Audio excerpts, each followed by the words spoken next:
ये कहानी है एक छोटे से गांव कानपुर की, जहां एक गरीब किसान हरी अपनी पत्नी पूजा, 9 साल का बेटा पिंटू और उसकी बूढ़ी माँ के साथ छोटे से घर में रहता था। बचपन में ही हरी का पिता का निधन हो गया था, जिससे परिवार का सारा बोझ हरी के ऊपर आ गए थे। हरी के पास ज्यादा संसाधन नहीं थे सिवाय खेत के, लेकिन वह दिन रात मेहनत करता था ताकि अपनी पत्नी, बेटा और बूढ़ी माँ का पेट भर सके।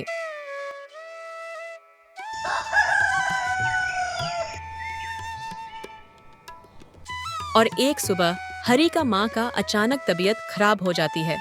उसके पास इतने पैसे नहीं थे कि माँ का इलाज कर सके। माँ का इलाज के लिए हरी ने खेत मजबूरन बेचना पड़ता है। लेकिन किस्मत का खेल तो देखो, उसकी माँ का भी निधन हो जाता है और जो थोड़ी सी भी जमीन थी उसके पास वो भी चला जाता है।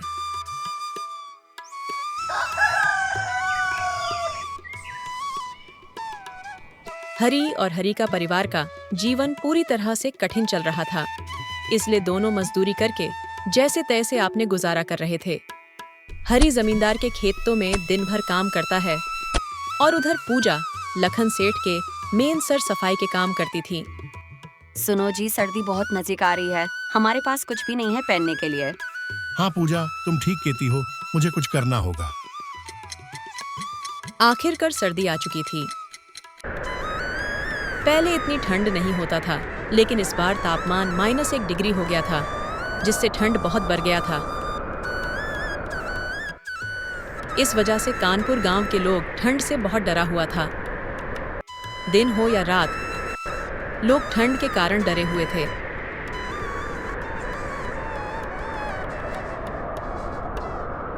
हे भगवान, ये कैसी लीला है आपकी। देख रही हो पूजा, इस साल ठंड कितना भर रही है। इतनी ठंडी में बाहर जाके काम करना भी मुश्किल हो गया है। ठंड के वजह से पैर सूनी पर जाता है। ठंड के वजह से घर से बाहर भी निकलने का मन नहीं करता है। न जाने इस साल का ठंडी कैसे काटेंगे। ठीक है पूजा, मैं काम में जाता हूँ, देर हुआ तो जमींदार गुस्सा करेंगे। ठीक है जी, ठंड में अपना ख्याल रखना।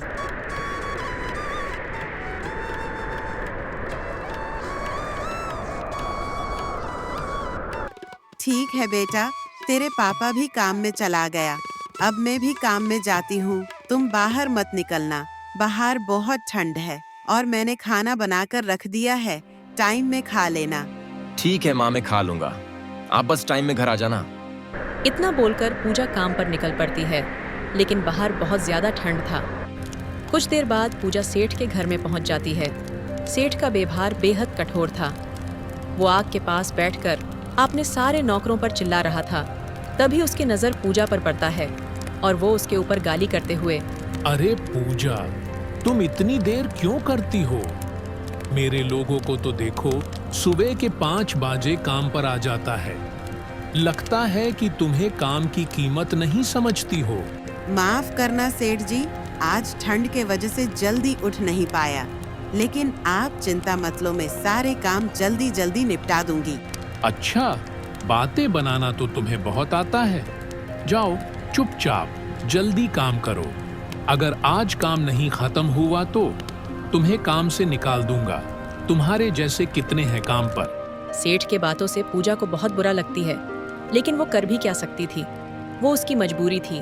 वो चुपचाप काम पे जा ही रही थी। सेठ की पत्नी आती है और ये कहती है, अरे आप क्यों इस बेचारी को डांट रहे हो? देख नहीं रहे हो बाहर कितने ठंड है? फिर भी वो काम पर आई है, वो भी तो इंसान है, आपको उस पर थोड़ी सी भी दया नहीं आई? अरे मेरी भोली पत्नी, तुम इन लोगों को सर पे चढ़ाना ठीक नहीं है, वरना ये लोग कोई भी काम ठीक से नहीं करेंगे। पूजा ने कुछ भी नहीं कहा। वो अपने बेटे के बारे में सोचते हुए चुपचाप काम पर लग गई।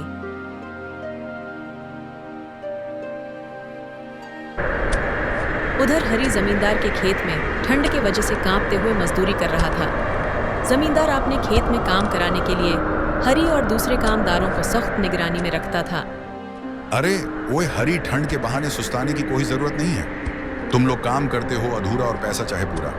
आज तुम लोग काम खत्म नहीं किया तो 1 रुपया भी नहीं देने वाला हूँ। नहीं जमींदार जी, मैं पूरी मेहनत कर रहा हूँ। आज ठंड बहुत ज्यादा है, इसीलिए हाथ पैर सूनी पर गया है। लेकिन आप चिंता मत करिए, मैं सारा काम खत्म करके ही जाऊंगा। सुबह से काम करते करते ठंड के वजह से हरी का चेहरा सूनी पर जाता है और थकान चेहरे पे साफ दिख रहे थे।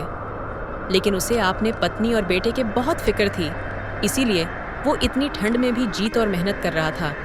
हे ऊपर वाले, क्यों इतनी परीक्षा ले रहे हो? इतनी ठंड में भी काम करना पड़ रहा है। अगर मैंने काम नहीं किया तो जमींदार मुझे काम से निकाल देगा, घर कैसे चलेगा? शाम होने ही वाला था। हरी ठंड में किसी तरह काम खत्म करके घर जाने ही वाला था। जमींदार फिर से उसे काम पर लगा देता है। ओए हरी सुन, आज काम खत्म करके ही जाना। थोड़ी से भी काम रही तो तुम्हें नौकरी से निकाल दूंगा। जी जमींदार जी, जैसा आप कहें। हरी चुपचाप काम में फिर से लग जाता है। बेचारा कर भी क्या सकता है, मजबूरी उसे क्या क्या नहीं करवा रही थी। और उधर कानपुर गांव में ठंड के वजह से सबका बुरा हाल था। गांव का चौपाल अक्सर लोगों से भरा रहता था। अभी ठंडी के वजह से सब सुनी पड़ी है। बेचारा गरीब लोग आपने घर पे आग के सहारे बैठी रहती है, जैसे कि आग ही उन लोगों का सहारा है। और गांव का बुजुर्ग आदमी ने सभी लोगों को इकट्ठा किया और कहा, सुनो, अगर हमें जल्दी कुछ नहीं किया तो गांव के सब लोग इस ठंड के चपेट में आ जाएंगे। हमें जंगल से ढेर सारा लकड़ी लेकर गांव के सबके घर घर में देना होगा और सबके घर में आग का व्यवस्था करना होगा। लेकिन दादा, इतनी ठंडी में जंगल तक जाने का हिम्मत कौन करेगा? ठंड के कारण हाथ पैर जमने लगे हैं और जंगल में सूखी लकड़ी खोजने में भी बहुत समय लगता है। अरे बेटा, डरने से कुछ नहीं होगा। हमें एक दूसरे का मदद करना होगा। अगर हमें ठंड के आगे हार मान ली तो कितनी के घर के चूल्हे हमेशा के लिए ठंड पर जाएगा। फिर भी सभी ने निर्णय लेते हैं कि जंगल से लकड़ी लाकर सबके घर में आग बालेंगे, जिससे कि सभी ठंडी से बच सके। दिन ढल चुका था। हरी अपने काम खत्म करके जमींदार के पास जाता है और ये कहता है, लीजिए मालिक, मैंने सारे काम खत्म कर दिया है और मुझे कुछ पैसा चाहिए था। मेरे बेटे के लिए ठंडी का कपड़ा लेने थे। अरे अभी तो पूरे महीने भी नहीं हुए, कुछ दिन रुको तब मिलेगा पैसा। जमींदार की बातें सुनकर हरी दुखी मन से निकल पड़ता है घर के ओर। हरी को घर जाते जाते बहुत रात हो जाता है।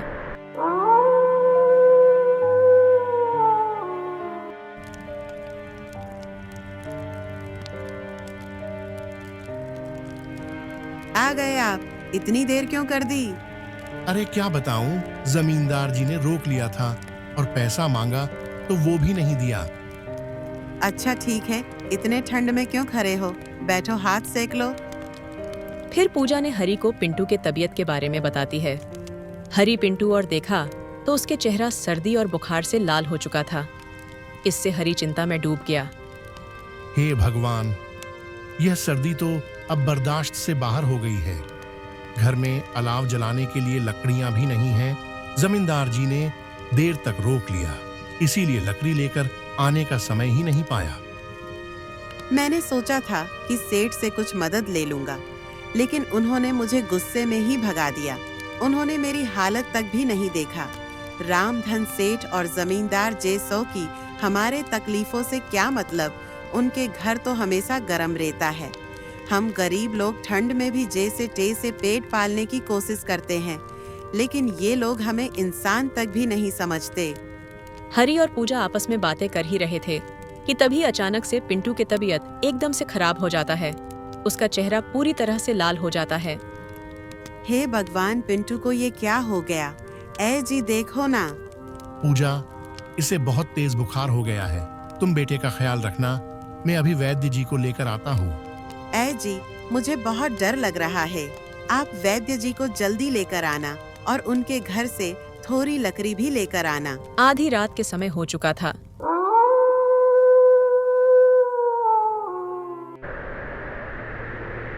हरी बिना समय बर्बाद किए बाहर निकल पड़ता है।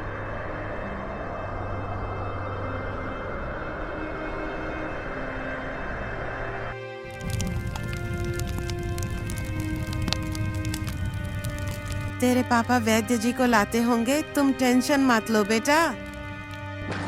लेकिन रास्ते में बारिश शुरू हो गई। सर्दी और बारिश की वजह से उसकी हालत भी खराब होने लगी थी, लेकिन वह बिना रुके भागता गया।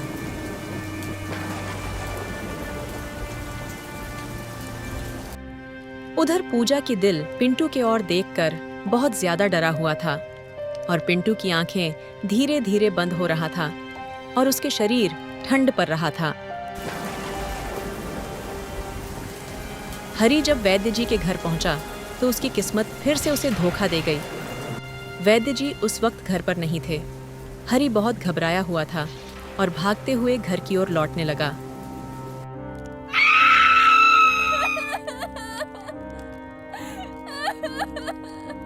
इसी बीच पूजा के दर्द भरे चीखें उसकी कानों में पड़ी।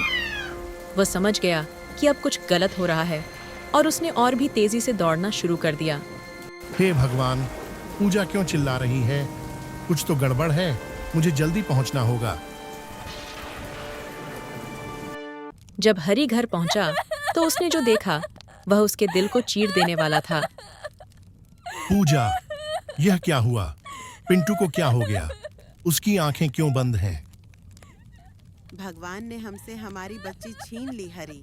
हमारी नन्ही सी जान इस सर्दी के थपेड़ों को नहीं सह पाई। नहीं पूजा, ये नहीं हो सकता। हम इतने गरीब क्यों हैं कि अपनी बेटे को ठंड से बचा नहीं पाए? बेचारा छोटी से जान पिंटू की क्या गलती थी? वो इस ठंड को से नहीं पाई जिसे इस भयानक ठंड ने अपने परिवार से अलग कर दिए। वो दोनों पति पत्नी उस बेरहम ठंड से हार चुकी थीं। वो दोनों की दर्द भरी चीख उस ठंड बरसात को चीरते हुए पूरे कानपुर गांव में गूंज रही थी।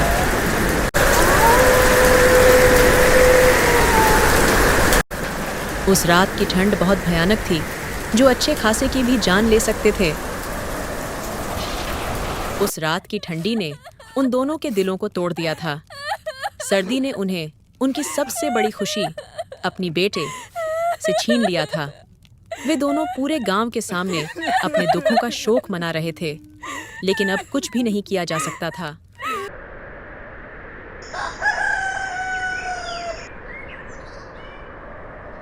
अगली सुबह गांव के लोग हरी के घर पहुंचे। उन्होंने देखा कि हरी और पूजा अपनी बेटे के शव के पास बैठे हुए थे। दोनों के चेहरे पर शांति थी, जैसे उन्हें अपनी बेटे के पास पहुंचकर थोड़ी राहत मिल गई हो। गांव वालों ने यह सब देखा और सर्दी की इस भयानक मार को समझा। हम सभी को अब जागरूक होना होगा। सर्दी की मार से बचने के लिए हमें गरीबों की मदद करनी होगी। सही कहा आपने। अगर हम मदद नहीं करेंगे तो और भी परिवारों का ऐसा हाल होगा। इस दिन के बाद उन्होंने ठान लिया कि वे गरीबों की मदद करेंगे ताकि ऐसे हादसे फिर से न हों। ये कहानी उस दर्दनाक ठंड की थी जिसने एक और गरीब परिवार को अपना सब कुछ छीन लिया। इस दुखद घटना ने सभी को यह सिखाया कि हमें अपनी मदद से उन लोगों तक पहुंचना चाहिए जिन्हें सर्दी या मौसम की मार से बचाने की ज़रूरत है। दोस्तों, हमारे आसपास ऐसे बहुत सारे गरीब और लाचार लोग हैं और मौसम की वजह से आपने जान गंवा देती है। ऐसे लोग को ज़रूर मदद करें और इसे ज़्यादा से ज़्यादा लोगों के साथ शेयर करें और इसे जितने भी अर्निंग होगी कार्टून दादा किसी गरीब का हेल्प कर पाएंगे। धन्यवाद।